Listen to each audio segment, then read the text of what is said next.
vamos a empezar entonces con la última plenaria de este PELE. Os recuerdo que, como siempre, sobre todo en estos momentos que veis que somos más, intentéis en la medida de lo posible mantener la cámara encendida y el micrófono apagado para facilitar que haya público, sensación de público, y al mismo tiempo para evitar interferencias, sonidos guturales, cosas que de vez en cuando se cuelan, que son más o menos graciosas, pero que pueden causar confusión. Voy a dejar que Julia presente a Guadalupe. Tenemos aquí un detalle personal. Hace un porrón de años, cuando era mucho más joven, en 2006 hice un curso en Baeza de esta misma temática, y que me comentaba, de hecho, Guadalupe, que desde entonces se sigue ofreciendo todos los veranos, una cosa ya prácticamente como los Rolling Stones, algo incombustible, y es algo que fue mi primer contacto con la temática, y unos años más tarde acabé ocupándome, acabé trabajando durante 2 años y medio pues, en ese sector, como hablamos ayer con Rafa. Así que es un placer para mí propiciar este encuentro. Así que, Julia, por favor, presenta a Guadalupe. Pues sí, bueno, has aludido al curso de Baeza, que yo creo que es un curso mítico de los históricos que todos recordamos y que se conoce como el curso de Baeza. Es famosísimo. Bueno, Guadalupe ya la conocéis, supongo. Ella es doctora en Filología Hispánica por la Universidad de Granada y ahora está trabajando en la Universidad de Columbia. Allí enseña español y también práctica y análisis de la conversación. Tiene 2 líneas de investigación principales. Una es la enseñanza-aprendizaje de la interacción oral y la otra es precisamente la que la trae aquí hoy, que es la enseñanza del español como segunda lengua a comunidades inmigrantes. Ella pues nos va a hablar de qué es lo que hace diferente este tipo de enseñanza y, bueno, qué debemos tener en cuenta a la hora de planificar nuestras clases. Y ya sin más preámbulos os dejo con ella. Muchas gracias, Juan, y muchas gracias, Julia, muy amable. Bueno, efectivamente, Juan fue uno de los estudiantes del curso al principio, y muchas gracias por acordaros de ese curso. Es un curso, la verdad, que estupendo, gracias a los ponentes. Y gracias, es verdad, a la universidad, bueno, porque es un sitio así muy bonito, un pueblo en Andalucía precioso, para quien no lo conozcáis. Así que animaros porque seguimos haciéndolo. Se pasa muy bien porque es un pueblo precioso, lleno de bares y de tapas y de cosas así, y que tiene mucho encanto. Y luego el curso, bueno, llevamos muchos años haciéndolo, y yo la verdad tengo que decir que voy a basarme un poco en ese curso de alguna manera por mis conocimientos, porque... Oh, espera un momento, vamos a ver, que me has puesto una visión... Bueno, pero antes de nada, lo que yo quería comentar es lo siguiente, que, bueno, daros las gracias por la invitación, porque la verdad que me ha encantado y estar aquí, y porque, bueno, igual que el curso, bueno, tenéis 12 años ya de congreso, o sea, de encuentro, ¿no? Con lo cual, en fin, vamos a decirnos que las cosas buenas perduran y persisten, ¿no? Y he visto que lo hacéis en colaboración también con Nueva Delhi y El Cairo, ¿verdad? Y bueno, también me parece súper interesante que haya ese tipo de conexiones así, que, bueno, tienen mucho que ver de alguna manera con nuestra historia también, ¿no? Y es como un poco, casi como un poco emocionante, ¿no? De salir de mi ámbito siempre superamericano y tal, irme como de alguna manera, aunque sea virtualmente, al extremo del mundo. Pero en fin, enhorabuena al Instituto de Cervantes del Cairo y al Instituto Cervantes de Nueva Delhi por organizar esto. Y bueno, vamos a empezar. En principio, vamos a ver si puedo. Es que yo, como soy de esas personas que no sé hacer 2 cosas a la vez, tengo que pararme de hablar para compartir pantalla, ¿vale? Así que aquí está. Bien. ¿Lo veis? Espero. ¿Sí? Bien, yo Sí. no, veo solo a muy poca gente al compartir la pantalla, pero confío en que si hay algo por lo que haya que interrumpir, Juan, Julia, quien sea, que me lo diga. Y voy a dejar al final, si queréis anotar preguntas, yo, como os digo, no sé hacer dos cosas a la vez, así que probablemente no vea el chat durante mi intervención, pero ahí quedará. Y si al final voy a dejaros un tiempo para hacer preguntas, lo cual nos permitirá... Bueno, voy a interrumpir en un momento determinado. La realidad es que yo tengo aquí delante demasiada información. El tema es tremendo de largo y de la cantidad de cosas que las que hay que tener en cuenta, pero voy a intentar que al menos... Déjame un segundo que ponga esto aquí. Un reloj, es un reloj para que no se me escape. y en esta presentación que os he traído y que puedo compartir, por cierto, creo que la podía haber compartido antes, pero bueno, la puedo compartir después. Seguro que alguno de los organizadores os la puede mandar. Y la realidad es que hay demasiada información, pero voy a dejarla ahí. Estuve dándole vueltas si la reducía, si lo dejaba a lo esencial, a lo que realmente iba a hablar, pero creo que son temas interesantes para que los pensemos todos, si os vais a dedicar a esto, y si no os vais a dedicar, realmente son cuestiones que nos interesan en todos los niveles. Antes que nada, quería decir que me encantó además escuchar ayer a Diego porque la conferencia sobre hablantes de herencia, porque realmente si los asistentes, las personas que estáis aquí, lo pensáis un momento, hay que sustituir, todo lo que dijo ayer Diego vale para esto, realmente. Solamente hay que hacer unas cuantas sustituciones, ¿no? Vamos a sustituir...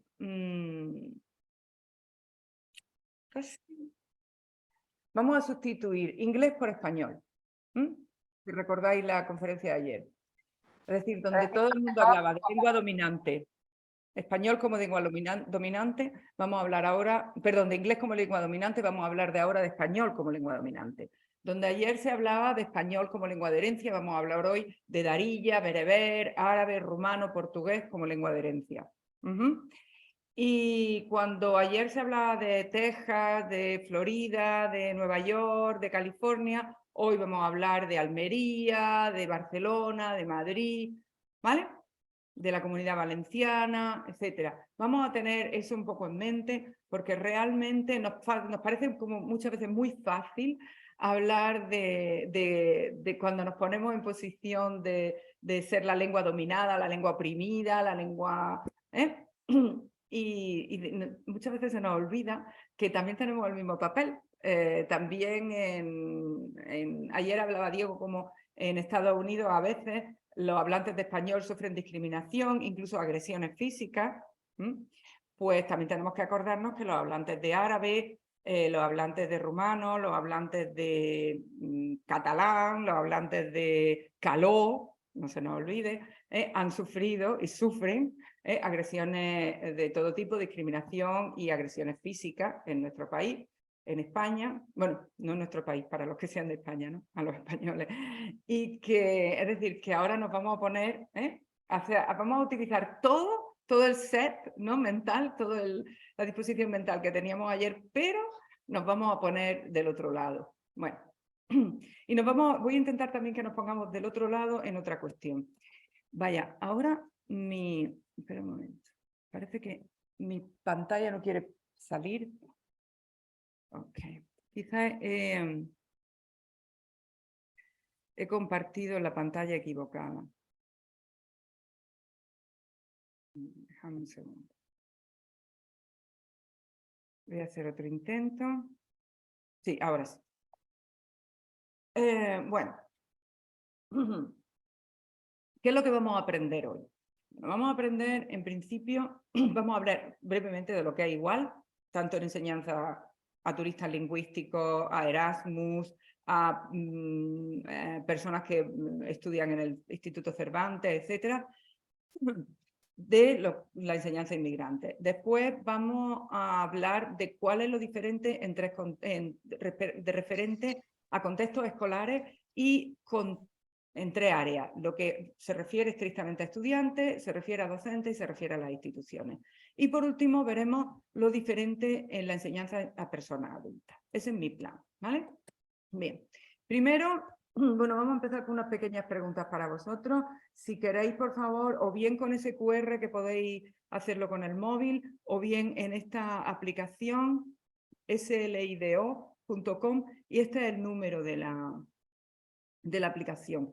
Y la pregunta es la siguiente: ¿cuál es o fue tu mayor reto aprendiendo esa lengua? Eso es un typo, es realmente aprendiendo una nueva lengua, ¿vale? ¿Cuál fue vuestro reto?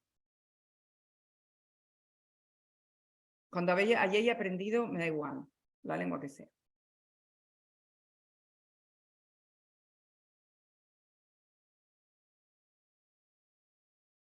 Ya bien, van llegando por aquí. El acento, recordar las palabras.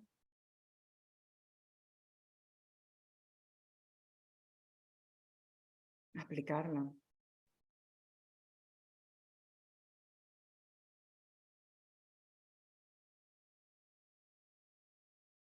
Perder el miedo a hablar.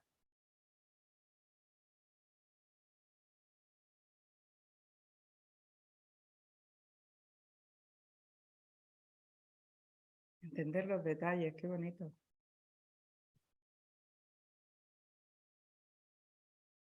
La pronunciación lleva tomando.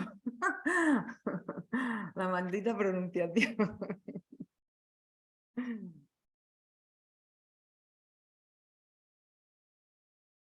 Sentirme cómodo hablando. No sentir que aburro cuando hablo. Poder entender a los nativos, perder el miedo.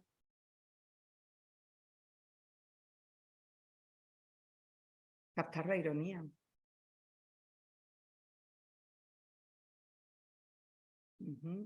Diferenciar sonidos que en mi lengua no existen. Muy bien. Es bastante interesante que en general os estáis centrando en 2 cuestiones. Os estáis centrando básicamente en cuestiones de lengua, estrictamente de lengua, y en cuestiones, algunas veces en cuestiones de interacción con el mundo real, no sentir que aburro cuando hablo, poder entender a los nativos, captar la ironía, quizá, bueno, que esta la ironía es una cuestión de lengua también, sentirme cómodo hablando. Muy bien. Vale, os voy a hacer otra pregunta más, pero os estáis centrando en la lengua. Quizá esta segunda pregunta me va a ayudar a entender por qué. Vamos allá. Dice, ¿aprendiste alguna lengua nueva siendo inmigrante? Vamos a referirnos a esa misma lengua de la que habéis hablado. ¿La habéis aprendido siendo inmigrante?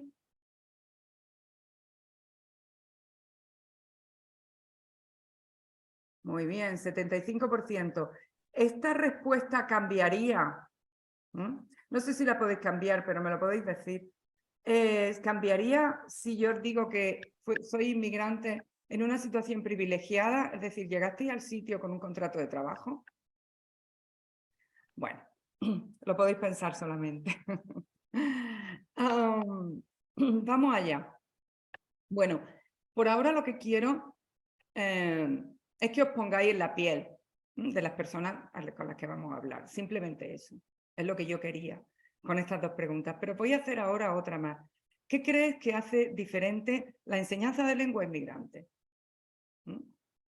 Este me va a ayudar a centrarme en algunos puntos más que en otros. Urgencia. Grado de empatía. Bravo, bravo. Necesidad. Situación personal. Integración. Efecto particular. Sensación de vulnerabilidad. Entornos de interacción reducida. Muy importante. Entornos de interacción muy reducida, sí.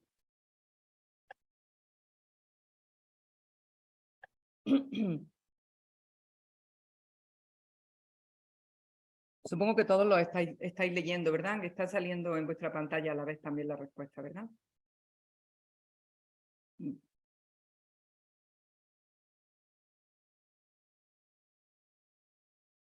Muy bien.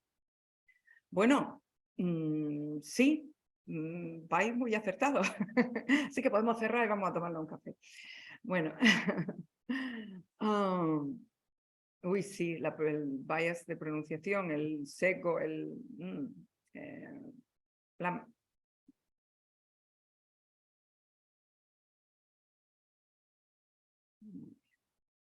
Bueno, 3 participantes quedan por hablar. Vamos allá. Bien. Bueno, no sé si os ha dado tiempo a todo el mundo, si no, pero puedo revisarlo después. Me ayudáis mucho con la respuesta. Gracias, ¿eh? Bien. Uno más, venga. Ya. Vale, vale. Bien, hay conceptos súper interesantes aquí. La cuestión de la contacto de lengua, las situaciones personales, la cuestión de la necesidad de que sea la enseñanza súper práctica, la mochila con la que llegan. Bien. Bueno, vamos a ver. Vamos a empezar con, me habéis dicho lo que es diferente, pero hay algunas 2 cosas de las que habéis dicho y que a lo mejor no hemos pensado, no pensamos generalmente. Y lo primero es lo que es común. En realidad hay que decir una cosa, a pesar de todo lo que habéis dicho y de lo que yo voy a decir, lo que es enseñar la lengua es exactamente lo mismo. La lengua es la misma. Es decir, el subjuntivo es el subjuntivo, la concordancia de género es la concordancia de género, etcétera, etcétera. La pronunciación es la que es, ¿vale? Las dificultades que tienen estudiantes Erasmus alemanes en nuestras clases o mis estudiantes americanos con la pronunciación son unos, los que tienen los marroquíes que vienen a España son otras, pero realmente no sé, yo por ejemplo durante los años 90 tuve cantidad de estudiantes, por ejemplo marroquíes en una situación totalmente diferente a la que vienen ahora, es decir, marroquíes que venían a estudiar a España, personas muy educadas y muy, bueno, no digo que las otras no lo sean, cuidado, personas con una educación casi universitaria y que tenían también problemas de pronunciación, que también tienen mochilas, que también tienen diferentes culturas de aprendizaje y todo lo demás. O sea que realmente muchas de esas cosas son diferentes, ¿verdad? O sea, son las mismas. Las metodologías también en el aula son exactamente las mismas. Lo que tenemos que adoptar como metodologías de enseñanza son también básicamente las mismas y veremos, nos vamos a detener en algunas. Y lo que ocurre dentro de un aula cuando cerramos la puerta también es lo mismo, que es básicamente una situación de poder y de desigualdad que se manifiesta de una manera más grave o menos grave entre estudiantes y docentes. ¿Vale? Eso es lo común y no nos vamos a detener más porque estoy segura de que lo sabéis. Y vamos a pararnos ahora en ver lo que es básicamente lo diferente. Vamos a empezar con los contextos escolares y, como os dije, nos vamos a detener primero en estudiantes, luego en docentes y luego en instituciones. Veréis que también es muy extrapolable. Esto es una manera simplemente de ordenar un poco la información, pero realmente veréis que todo esto se puede extrapolar. Y además tened en cuenta que son muchas cosas que se pueden también extrapolar a cualquier otro tipo de enseñanza. Bueno, con respecto a los estudiantes, recojo una cita de una estudiante de una de mis colegas, de Diego Ojeda, que decía esta frase, ¿no? Lo que yo sabía no valía. Un estudiante de enseñanza secundaria. ¿Cuál es el problema que tenemos normalmente con tener claro cómo tenemos que organizar nuestra clase con respecto a la enseñanza del español? Bueno, pues una de las primeras cuestiones es la diferencia entre los estudiantes. Tenemos estudiantes de castellano como lengua 1 en comunidades monolingües, estudiantes en zonas bilingües estudiando una L1 y una L2, estudiantes de origen extranjero que estudian la L2 como lengua de la escuela, estudiantes latinas que estudian en la L1 en una variedad distinta de su variedad materna, estudiantes de lenguas extranjeras como asignatura, inglés, francés, normalmente esas dos, no casi nunca nada más, o estudiantes en centros bilingües de inglés. Y no sigo con la lista porque podría, no sé, si nos podemos a entrar en detalle, podrían ser muchísimas cosas. Es decir, cuando hablamos de estudiantes de una segunda lengua en contextos escolares o de una nueva lengua en contextos escolares, porque muchas veces no son las segundas lenguas, pensad eso. sino una tercera o una cuarta, especialmente en estudiantes del mundo árabe o de América Latina. Las situaciones que nos vamos a encontrar al entrar en nuestra clase de lengua, por ejemplo, son muchas como esta y muchas más, ¿vale? Bueno, otra cuestión que es muy importante con respecto a los estudiantes, habláis por ahí de la mochila que traen. Bueno, pues muchas veces perdón, me había saltado un momento. Es la diferencia entre la escuela para la comunicación cotidiana, la lengua para la comunicación cotidiana y la lengua para el aula. Muchos de nosotros ponemos mucho énfasis cuando hemos aprendido, por ejemplo, o hemos dado clases en lugares como tipo Instituto Cervantes, tradicionales, escuelas oficiales de idiomas y cosas de esas. Estamos acostumbrados a pensar en la enseñanza de la lengua como algo muy de fines generales y muy de comunicación en general. Y sin embargo, los estudiantes, es decir, que tenemos que empezar a enseñarles a saludar, enseñarles a presentarse. Hola, ¿cómo te llamas? Me llamo tal, ¿cuántos años tienes? Como si estuvieran en una especie de fiesta permanente. Sí, en fin.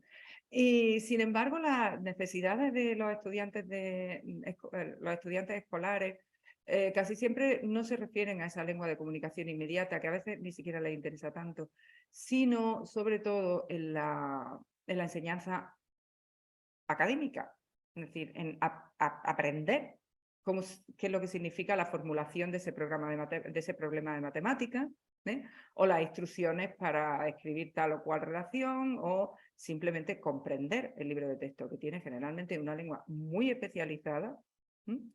Los modernos un poquito menos, pero no llegan muy lejos tampoco, y no ayudan, generalmente, y que es donde tienen las auténticas dificultades. La diferencia de cultura en la escuela, es decir, vienen de culturas que son más o menos participativas, perdón, voy a mover esto de aquí ahora. Diferentes culturas de la escuela y, por supuesto, un problema muy importante con respecto a la L1, que es la falta de contacto de la L1 en la escuela y la pérdida de la lengua. Bien, vamos a hablar de esto un poco después, más despacio. Con respecto, se nos ha quedado otra vez esto aquí quieto. Ahora, bien. Con respecto a los docentes, vamos a ser un poco autocríticos, ¿vale? Vamos a ponernos un poco de crítica encima porque si no, no llegamos muy lejos. Tenemos muchas veces una falta de preparación muy grande, esa es la realidad. No muchas veces por nuestra culpa, sino por cuestiones que tienen que ver con las líneas siguientes. El exceso de horas lectivas, el número de estudiantes en clase, es decir, quién tiene tiempo para ningún tipo de preparación cuando tiene esa cantidad de horas, si tú puedes tener 20, 21, 22 horas de clase a la semana, bueno, entre 18 para adelante, ¿verdad? Y una cantidad de estudiantes en cada aula muy grande como para poder hacer seguimientos individualizados y todo eso. Los currículos normalmente y las programaciones son muy poco flexibles también. ¿Recordáis toda la variedad de estudiantes que podíamos tener solo con respecto a la lengua antes y con su interés al castellano? Pues imaginaros tener que atender a todas esas necesidades, como a veces unos currículos muy establecidos y donde tienen muy poca posibilidad de acción. Y algo más de autocrítica. Muchas veces los maestros tenemos mucha conciencia de nuestro espacio de poder, que es la clase. Y a veces, voy a ser un poco malvada y un poco dura, pero a veces tenemos un concepto demasiado represor y bancario de la enseñanza. Ese concepto de enseñanza bancaria es de Luisa Martín Rojo, bueno, y al final tendremos alguna referencia.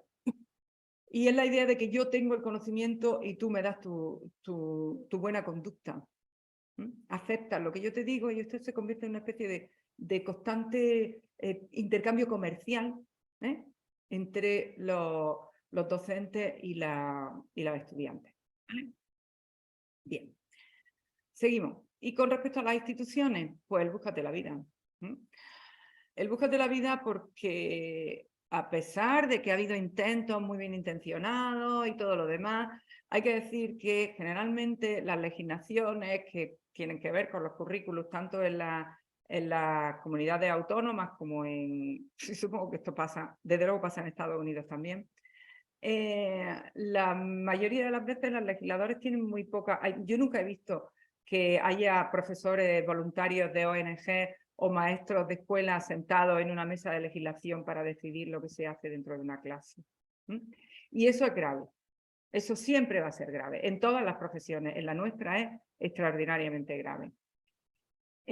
A la vez también se suele legislar sin proporcionar medios ni presupuestos suficientes. Es decir, te plantan una legislación para que haya una atención al alumnado inmigrante, pero no te dan más profesores, no te quitan horas de otras clases para que lo hagas, etcétera, etcétera.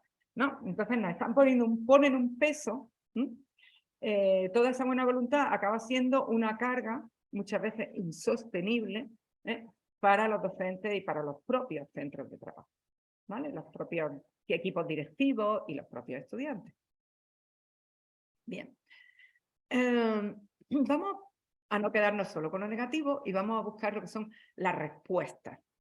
Las respuestas que estudiantes, docentes e instituciones, al menos en los niveles más puramente del centro educativo, institución ahora del centro escolar, ha dado. Por un lado, con respecto a los estudiantes, relativa de una manera todos son muy directos hacia los estudiantes, ¿no? Pero vamos a ver, como los que buscan modificar la actitud del estudiante dentro de la clase, me interesan especialmente estos 4 puntos. Por un lado, debemos buscar metodologías activas que permitan la implicación y la participación. Y me voy a detener en una, dentro de un momento, un poco más despacio. También tenemos la cuestión del fomento, bueno, si fomentamos el trabajo cooperativo entre los estudiantes, eso nos permitirá dar respuesta a más estudiantes, porque en cuanto permitimos que haya cooperación, no eres tú solamente la que está ayudando, sino que ellos provocan una ayuda que está en el nivel de los propios estudiantes. O sea, las clases frontales, como lo que estamos teniendo ahora mismo, no es muy buena para aprender. Pero bueno, sé que tenéis por ahí muchos talleres que seguramente compensarán todo esto. A los estudiantes se les debe permitir dar la oportunidad de que preparen la clase antes, no solo después. Es decir, darle los materiales antes. ¿Qué significa eso? Pues para una estudiante que no es demasiado proficiente en la lengua en la que se está dando la clase, le permite consultar el vocabulario, le permite haber leído antes, a lo mejor oír los audios que se van a hacer, etcétera, etcétera, y no llegar a la clase y encontrarse con toda esa lengua y no tener el tiempo de reflexionarla y de verla con detalle, ¿vale? Hay que permitir también que se usen paráfrasis, imágenes y gestos como respuesta a nuestras interacciones con esas personas. Si tienes estudiantes que no son tan proficientes, debes permitirles que sus respuestas a lo mejor sean en otra forma en la que nosotros estamos acostumbrados, ¿vale? Que se pueda responder con una imagen, que se pueda responder con un movimiento de manos, que se pueda responder con un dibujo, ¿vale? Sobre todo al principio. En ese tipo de cosas, tenerla un poco una nube de cosas, pero que siempre tienen que ver con la flexibilidad, con el dejar que las ideas fluyan y que no haya que hacer, que no sean solo nuestras siempre las mismas maneras de hacer las cosas y sobre todo que no esperemos siempre lo mismo de los estudiantes. Bueno, con respecto a los docentes, mucho más largo, siempre me voy a centrar en nosotros más, no vamos a darnos más caña porque somos, además es donde tenemos más margen de hacer cosas. Ideas claves, paciencia, ya lo habéis puesto por ahí. Dar tiempo para procesar la información. Empatía. La empatía, aquí me voy a detener un momento. Hay bueno, yo publiqué hace unos años un artículo que se llama así, que es traducido al español sería "Ahora sé cómo se sienten mis estudiantes", y fue para mí una experiencia muy reveladora. Yo estaba en un grupo de investigación de aquí de la Universidad de Columbia y que estábamos trabajando con escuelas de la ciudad de Nueva York, con 2 escuelas, una que tenía un programa bilingüe en español y otra que tenía un programa bilingüe en chino. Y esas dos, en la escuela de español hicimos una especie de experimento con los maestros que en esa escuela eran monolingües, solamente hablantes de inglés, a pesar de estar en una escuela bilingüe. A esos estudiantes esos maestros los convertimos por un tiempo en estudiantes y les dimos le hicimos un pequeño experimento y fue darle, el primer día que llegaron a clase, darle una clase en español solamente. Teníamos 7 u 8 maestros, los sentamos y la clase, que no la daba yo estaba grabando y observando, la dieron otras estudiantes. Tenían la premisa de no decir ni una sola palabra en inglés. Aquellos maestros se sintieron perdidos, frustrados, agobiados, etc. A lo largo de esa clase que estaba grabada, la grabamos y la analizamos desde el punto de vista del análisis de la conversación, con todos sus detalles, sus superposiciones, sus pausas, absolutamente todo, hasta que una de esas maestras monolingües dijo esta frase, esta súper reveladora frase. Ahora sé cómo se sienten mis estudiantes cuando yo entro a clase y me pongo a hablar inglés y ellos no saben lo que estoy diciendo durante una hora entera. Esas cosas que nos parecen una intuición, que es fácil de tener, es muy reveladora cuando de verdad ocurre y cuando sale de la propia situación no privilegiada en la que de pronto se puede poner un maestro. Por eso hacía yo esas preguntas al principio también, para intentar que os pusierais un poco en los zapatos, como dicen en inglés, los zapatos de vuestros estudiantes. ¿Hay otras cosas que se pueden hacer interesantes? Sí, por ejemplo, evitar el énfasis en la forma. Cuando estamos en clase hay una técnica muy fácil que es tomar nota y corregir después en tutoría o al final de la clase, dar un tiempo, ¿no? Sin personalizar, tú has dicho esto mal, os preocupa la pronunciación. ¿Cómo te sientes cuando te pone en evidencia en clase tu pronunciación? No solo el mundo real, sino... Es como casi lo peor, ¿verdad? Porque equivocarse en un verbo es algo que da igual. ¿Sabéis por qué? Porque como nativos muchas veces nos equivocamos también o decimos y nos autocorregimos constantemente, ¿no? En la conversación.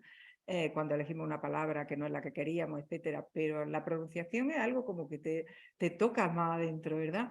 Y es también porque está muy estigmatizada. La pronunciación es terrible porque nos señala como hablantes no nativos, nos señala como hablantes que han aprendido en un entorno que no es tan privilegiado. En fin, todos conocemos millones de historias sobre lo que es la estigmatización y la marginalización por acento, especialmente los andaluces, que también lo sabemos muy bien. También lo dijo ayer Diego, y es verdad, te puedes identificar muy fácilmente con eso, ¿no? Bueno, pues no lo hagáis, simplemente no hacerlo. Se hace después, se hace a solas, se hace en tutoría, se hace en refuerzo, se hace en otro sitio, ¿vale? Usar el andamiaje, una palabra vygotsquiana de la que nos podemos detener también un poco después, es decir, usar el parafraseo, usar imágenes y usar gestos, no solo los estudiantes, nosotros también. Nosotras podemos estudiar, podemos usar, podemos parafrasear el enunciado de un problema de matemáticas de manera que sea comprensible. Si no te digo que tengas que cambiar tu libro de texto, tú tienes tu libro de texto ahí, pero ayuda a tus estudiantes a entender lo que dice el libro de texto. Si tu libro de texto no tiene suficientes imágenes, usa tus nuevas imágenes y usa tu gesto, usa tu lenguaje corporal, ¿vale? Por supuesto, no forzar la producción de lengua desde el principio. Si tienes estudiantes que pueden responder a un problema de matemáticas sin tenerlo que explicar, sino simplemente dándote la cifra aquí al final, ¿para qué quieres que digan nada? Si ahora mismo no tienen por qué decir nada, pero pueden valerse con la lengua de las matemáticas porque la conocen, porque es muy probable que ya la hayan estudiado en su país. Y si por ahí empezamos con algo, pues ya tenemos algo. Y ya no tienen por qué decir aquello de lo que yo sabía no valía. Sí vale. Hemos hablado de fomentar el trabajo cooperativo, pero tenemos que empezar a fomentarlo nosotras en la clase. Si no lo fomentamos desde la tarima, las estudiantes no lo van a fomentar solas. Y algo muy importante que es también agrupar diferentes tipos de estudiantes. Agrupar diferentes tipos de estudiantes desde muchas premisas, pero por ejemplo, ya que estamos hablando de lengua, sobre el conocimiento de la lengua. Mira, en mi clase, por ejemplo, yo tengo muchísimas ocasiones estudiantes que son de lengua de herencia, de español, con estudiantes que no tienen una lengua de herencia. Y mezclarlo hace que, por ejemplo, las estudiantes que han aprendido el español, yo enseño español, que han aprendido español en la escuela, en la escuela americana, saben generalmente muchos términos de gramática, conocen muchas cuestiones de detalle, por ejemplo, saben escribir muy bien, y sin embargo, las hablantes que son hablantes de herencia, que no han tenido ese contacto con el español en la escuela, porque como eran hablantes de herencia, no entraban en las clases de español de la escuela, llegan con un conocimiento oral fantástico, con una capacidad de comprensión auditiva impresionante, pero controlan menos la escritura y controlan menos las cuestiones del inglés, del español académico.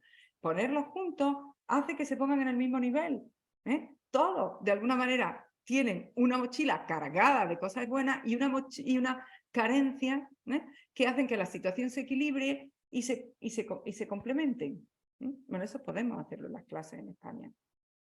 Podemos, en lugar de dejar los pequeños guetos, que están muy bien para otras cosas, por otra parte, para apoyo, para sostenerse, para ayudarse, para sentirse identificados, pero de vez en cuando hay una gran cosa que es poner a los estudiantes, no de vez en cuando, bastante, poner a los estudiantes mezclados de manera que se conozcan un poco mejor, limen las asperezas que siempre ocurren en los patios del instituto, se pongan caras, se pongan nombres y además puedan complementarse en la tarea del propio aprendizaje. Por supuesto, también hablar de entornos temáticos. A ver, perdóname un segundo ahora. Usar entornos temáticos contextualizados, usar ficción, permitir el uso de la lengua materna. Eso es otra cosa que nos tenemos que poner. Los que somos de tenemos que tener muchísimo cuidado con eso. Porque estamos muy acostumbrados a toda esa cuestión de esa especie de premisa básica del enfoque comunicativo que nos decía siempre, usad el español solamente en clase, no permitáis que se use el español todo el tiempo, tal y que cual. Y eso está muy bien en una clase en el Instituto Cervantes, por ejemplo, donde están nuestros estudiantes que además, bueno, sí, donde nuestros estudiantes tienen muy poco tiempo y contacto con la lengua meta, con el español, no salen a la calle y se encuentran todo el español en la calle, y tienen que aprovechar esa hora, que además les ha costado un buen dinero, ¿no? Tienen que aprovechar esa hora, tienen que conseguir el máximo, la máxima cantidad de input que puedan, etcétera, y la mayor cantidad de práctica, porque una vez que salen de allí no tienen nada. Sin embargo, en nuestras clases en los institutos no es así. Y últimamente el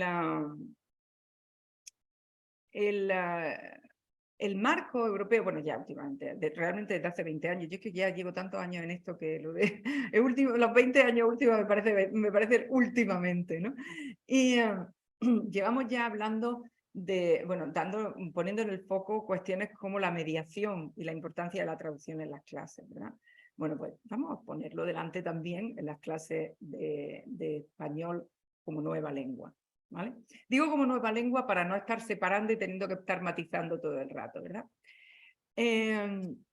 Los profesores, hablábamos de esa sensación de poder, nos da mucha inseguridad pensar que nuestros estudiantes están hablando de cosas que no controlamos, no comprender, ¿no? Y porque siempre tenemos el miedo y la fantasía que están hablando sobre nosotros. La mitad de las veces no están hablando. Pensad cuando estaba ahí en el instituto, ¿qué importaba el profesor? Un rato para ponerle un bote y se ha terminado. No están hablando de nosotros, están hablando de sus cosas, están hablando entre ellos y seguramente la mayoría de las veces lo que están haciendo es ayudarse, comprobar que realmente uno ha comprendido otra cosa diferente a la que tú has comprendido, ponerse de acuerdo, hacerse una traducción. De hecho, también hay un proyecto de la Universidad de la Autónoma de Madrid, también con Luisa Martín Rojo, que hicieron un estudio y grabaron un montón de clases y efectivamente al traducir lo que los estudiantes estaban diciendo, ellos estaban con estudiantes de árabe, las estudiantes de árabe estaban solamente hablando de eso, ¿qué ha dicho? No sé qué, esto significa tal, ¿cómo se escribe? Simplemente cosas así. Y como mucho sí, de vez en cuando, bueno, luego vamos a comprarnos una torta en el recreo. Pues sí, también. Pero nada más. Así que permitir y fomentar, de hecho, el uso de la lengua materna muchas veces.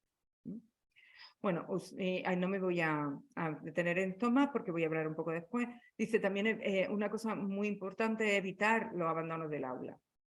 Evitar el abandono del aula, evitar la aula de compensación, la aula, todo lo que saca al estudiante del aula principal no es bueno. Vamos a detenernos hablando de esta idea de la idea de fomentar el uso de la lengua. A mí me quedan 20 minutos, ¿no? ¿Sí? Vale. Sí, eso es. Vale. Avísame cuando pasen 10 por si me despisto, para que deje tiempo de... ¿Vale? La idea del translanguaging es una idea nueva, fantástica, y que ha sustituido un poco a la idea de cambio de código, o está en proceso de sustituir a la idea de cambio de código. Bueno, no sustituirla. Nosotros cuando hablamos de...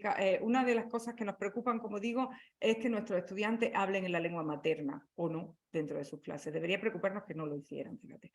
Y porque el cambio de código no parece de alguna manera que no favoreciera la idea de que tengamos una especie de mindset, de estado mental dentro de la lengua que estamos aprendiendo, ¿no?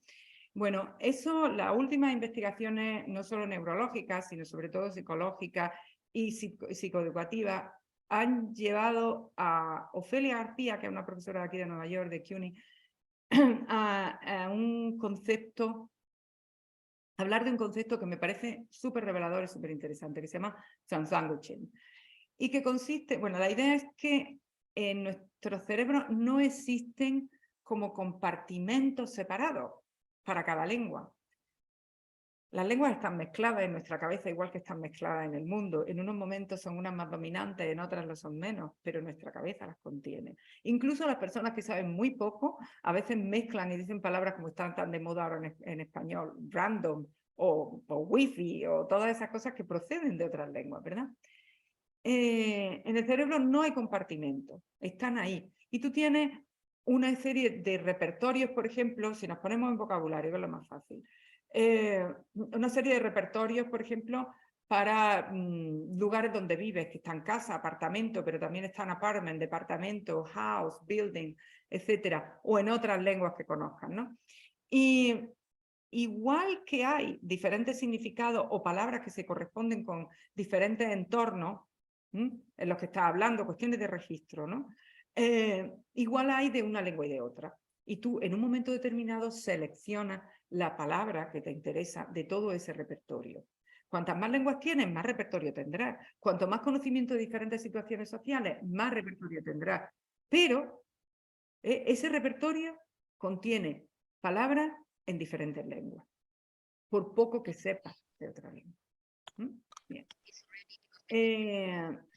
El tener ese concepto nos permite pensar en cómo debemos y cómo podemos estimular el que hagamos ejercicios de traducción y mediación y permitir toda esa confirmación de palabras dentro de la clase sin que sean como una especie de reto para nosotros, reto negativo o una amenaza, vamos a decir, sino que lo convirtamos en algo positivo, además de donde nosotros también podemos aprender. Permite la comparación entre lenguas, que es un área importantísima, es decir, tú puedes estar explicando, yo puedo estar explicando, por ejemplo, el subjuntivo en inglés y estar sufriendo muchísimo, y cuando les digo cómo es el subjuntivo en inglés a mis estudiantes, hace todo así, y todo de pronto se abre y todo de pronto se convierte en algo muchísimo más fácil, y no en una especie de extraña manía que tenemos los españoles para hablar raro. Es algo que tienen ellos, lo usan un poco diferente, lo usan quizás menos, pero está ahí. Y el propio conocimiento de la lengua, de tu propia lengua, es aplicable a la lengua que estás aprendiendo. Permite la enseñanza de la lengua a los compañeros y, bueno, y vamos a detenernos en otro elemento más que me parece también muy importante porque se me está yendo el tiempo, y es la enseñanza basada en proyectos. Me detengo aquí porque además esto que lleva ya muchos años, que lleva ya casi 20 años, no es como el translanguaging, que es una idea muy nueva. Por cierto, si ponéis Ofelia García, se me olvidó decirlo antes, Ofelia García translanguaging, os podéis encontrar montones de referencias, incluso algunos vídeos en los que lo explica muy bien en YouTube, ¿vale? Bueno, la enseñanza basada en proyectos es algo también que es una respuesta importantísima que podemos dar a nuestras clases de inmigrantes, es una opción metodológica válida para todo el alumnado, es un modelo de aprendizaje en el que la clase planea, implementa y evalúa proyectos que tienen aplicación fuera del aula. Y os voy a poner un ejemplo y con esto voy a terminar y el resto lo podéis leer en la presentación. Y me detengo aquí porque la enseñanza basada en proyectos tiene una efectividad que ha sido muy bien puesta en prueba, que en los últimos 15 años, y sin embargo muchas veces está muy confundida. Hacer proyectos no es hacer una presentación en clase, sin más. Hacer proyectos no es presentar la obra de Picasso, ni cosas así. Los proyectos necesitan las siguientes cosas. Os voy a decir las características y con eso voy a terminar. Con un aparcamiento que se inunda, que es un proyecto que hicieron también nuestros estudiantes cuando estábamos en ese grupo de investigación de Teachers de Columbia y las escuelas de Nueva York. Uno de los aparcamientos que había, uno de los institutos, de los centros de enseñanza de colaboración que estaba en el Bronx, tenía un aparcamiento que se inundaba. Entonces la profesora que estaba, la tutora de la clase, decidió organizar un proyecto con ese aparcamiento. A poco que lloviera, una parte del aparcamiento estaba constantemente inundada. Entonces se lo propuso el problema a los estudiantes. Y con esto vais a ver las condiciones que tiene un proyecto, para que no nos equivoquemos con lo que es. Tiene que tener un producto final. Y es que los estudiantes tienen que elaborar un informe al final. Tenía una pregunta motriz. ¿Por qué se inunda una esquina del aparcamiento? Por poco que llueva. Tiene que tener rigor curricular y abrazar, como dicen los americanos, ¿no? Convocar diferentes áreas de conocimiento. Por ejemplo, ahí había matemática, hubo que medir y hacer todas las... había física, había ciencias naturales, sobre cuándo llovía, cuándo no llovía, el clima, etcétera, también cuando nevaba, cuando no, etcétera. El tipo de construcción que había cuestiones de urbanismo, económica, de política y de lengua. ¿Vale? Tuvo que haber comunicación, colaboración, creatividad y pensamiento crítico en trabajo en grupo. Y tuvo que haber una evaluación coherente por parte de todos estos, los profesores, maestros de estos aspectos, de estas cuestiones, de estas áreas implicadas, ¿no? Y por supuesto había una audiencia pública, porque la audiencia pública era la dirección del centro y no solo eso, sino que el informe se elevó a la Oficina de Educación de la Ciudad de Nueva York. Lamentablemente no sé qué pasó, si consiguieron algo o no, pero al final, pero desde luego lo elevaron. Y eso desde una clase de niños de 12 años, que no está mal, me parece a mí. Eso es un proyecto que llevó un semestre entero, era hacerlo detenidamente y hacerlo bilingüe, hacerlo en español y en inglés. Yo creo que ese tipo de cuestiones, si os dais cuenta, implican de una manera a toda la clase, implican al mucho profesorado y tiene una capacidad de ilusión, de envolver, de poder participar con diferentes sabores que creo, conocimientos diferentes sabores que creo que es muy importante. Sí creo que son ya los 10 minutos de los que había hablado. Os voy a decir básicamente lo que tenéis a continuación, para que lo podáis ver luego. Estas son las respuestas de las instituciones.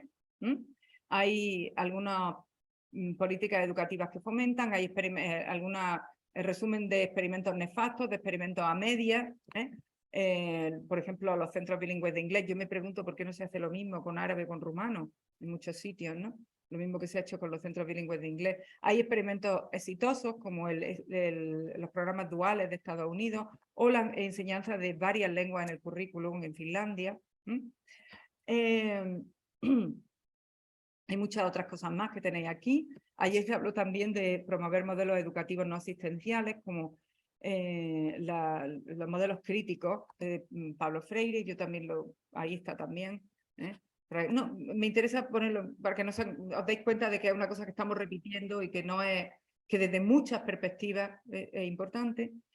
Y desde luego implementar las metodologías de enseñanza de lengua. Los diferentes enseñanzas de adultos, pues hay otras cosas. Las frases importantes: necesito 2 autobuses y una nani para poder ir a clase de español. ¿Por qué no la aprendes? Pues por todo esto, por ejemplo.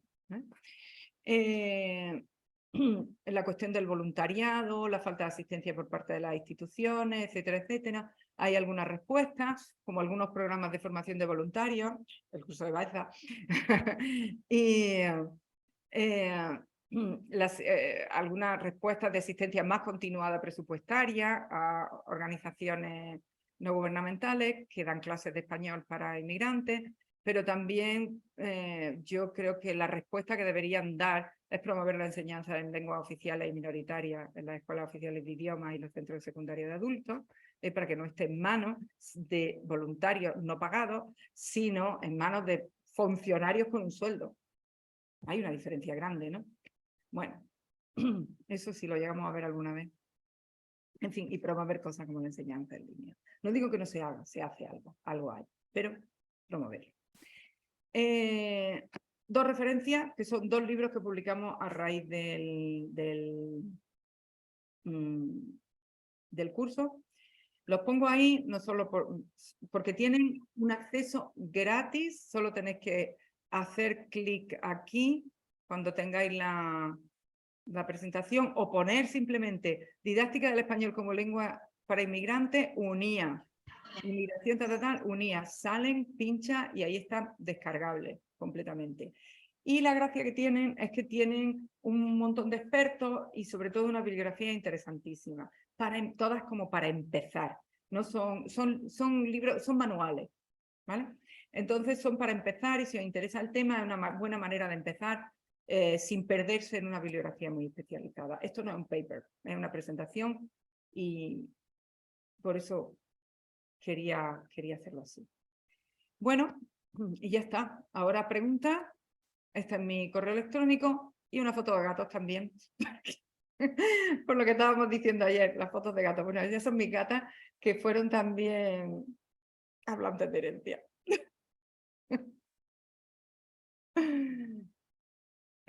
Y un poco inmigrante. Muy bien, pues abrimos una ronda de preguntas. Guadalupe, en cuanto a la presentación, mándamela si quieres. Tenemos el espacio en Google Classroom donde estamos poniendo a disposición de todas las personas todo el material de todas las presentaciones. De todas las ponencias. Te la mando. Perfecto.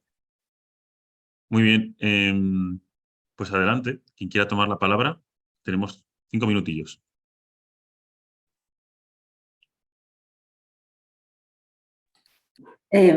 Guadalupe, hola. No soy experta en el tema, pero me ha llamado bastante la atención que has insistido en la no segregación, y hace un par de años o 3, no sé, en un congreso de ASELE, justamente fue la primera vez que oí algo sobre, o más en profundidad, de lengua de herencia. Insistía mucho la persona que hizo la ponencia en que son como peras y manzanas los alumnos de lengua de herencia, está hablando en contexto de Estados Unidos, ¿vale? Y que no, había que tratarles de manera diferente, etcétera, etcétera. Entonces, la insistencia iba por ahí. He visto que en toda vuestra perspectiva, tanto la de Diego como la tuya, estáis en otra línea, o así lo he entendido. Entonces, eso es lo que te quería preguntar. Muy buena pregunta. Mira, no, vamos a ver. La segregación a la que me refiero es la segregación de aulas. El sacar a los estudiantes a aulas de compensatoria. O sacar a los estudiantes a aulas de transición. Se tienen muchos nombres en las distintas comunidades, ATAL, etcétera, aulas de enlace, etcétera. O sea, sacarlos de su aula normal. Tú estás en tercero C, de tercero de lo que sea, en cuarto, en tal de primaria, de secundaria, y te sacan de tu tercero C para ponerte en una aula de compensatoria 3 horas al día. No, eso no se puede hacer. Eso no se puede hacer porque estás discriminando, estás señalando, estás marcando a la persona como diferente y ya tiene bastantes diferencias en su mochila. La idea es que tú personalmente, a la hora de dirigir el trabajo, de fomentar y de preparar tus clases y de atender a esa persona, tienes que tener en cuenta que sus necesidades son diferentes. Pero me refiero a la no segregación física, o sea, segregación de espacio. ¿Cuál es el problema? Lo que decía antes, que cuando tú tienes 30 estudiantes en clase, cada uno es diferente en su medida y es muy difícil atenderlo. Y cuando tienes 20 horas de clase, como tienen los profesores de instituto y los maestros y todo eso, es muy difícil. Por eso ayuda muchísimo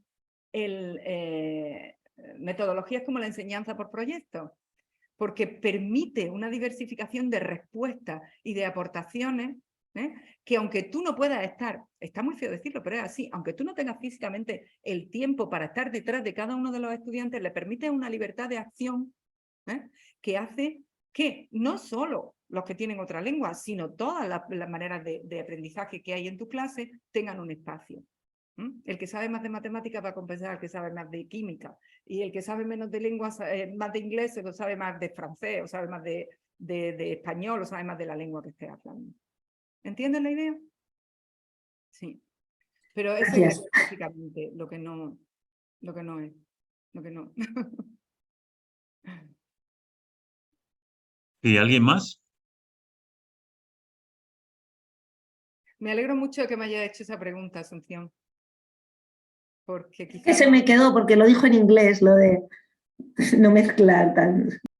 Sí.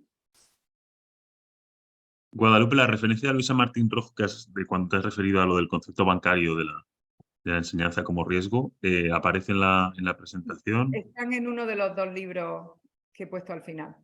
Los 2 libros son una serie de capítulos, de artículos de diferentes personas que eran participantes en el curso del que hablamos antes, y algunos sí, bueno, casi todos, y al final tienen la bibliografía. Y hay un artículo de Esther, si te interesa el tema, de Esther Recuerda, en uno y en el otro de Luisa Martín Rojo, que hablan precisamente de eso.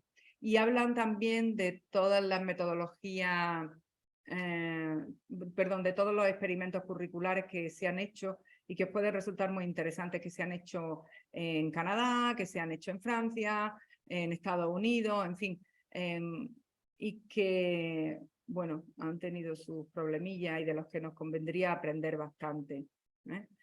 También los que se han hecho en España. Hablan precisamente de esas aulas separadas, de esas aulas de enlace, aulas de transición y todo eso, y de cómo pretenden ser un lugar de bienvenida y se convierten en una especie de cárcel insalvable para estudiantes no privilegiados, claro.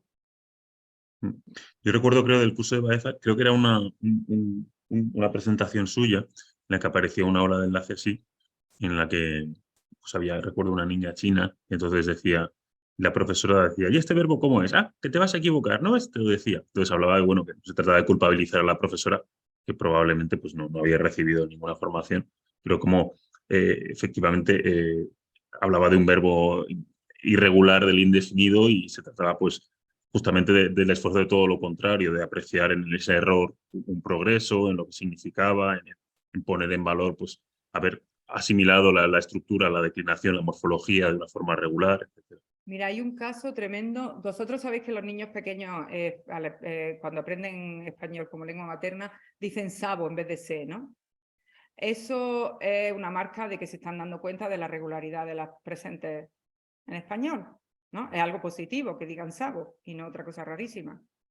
Es decir, que su cabeza está pensando, están interiorizando reglas gramaticales. Bueno, pues eso, fijaros, con los hablantes de herencia en español ya hay como una especie de, por un montón de memes por ahí y todo, con el no sabo, de no sabo girl.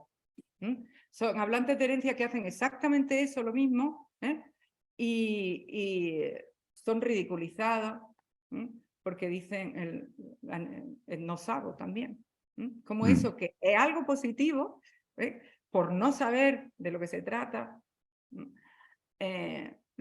se convierte en una manera de estigmatizar y de ridiculizar. Si lo ponéis no sabo girl en internet veréis cómo aparecen todas esas. Diego lo puso ayer en una diapositiva. Lo puso, sí. Es verdad. Sí, claro que sí, lo puso el no sabo girl, claro que sí. Es verdad, sabía yo que lo había visto recientemente, claro. Muy bien, pues muchas gracias, Guadalupe.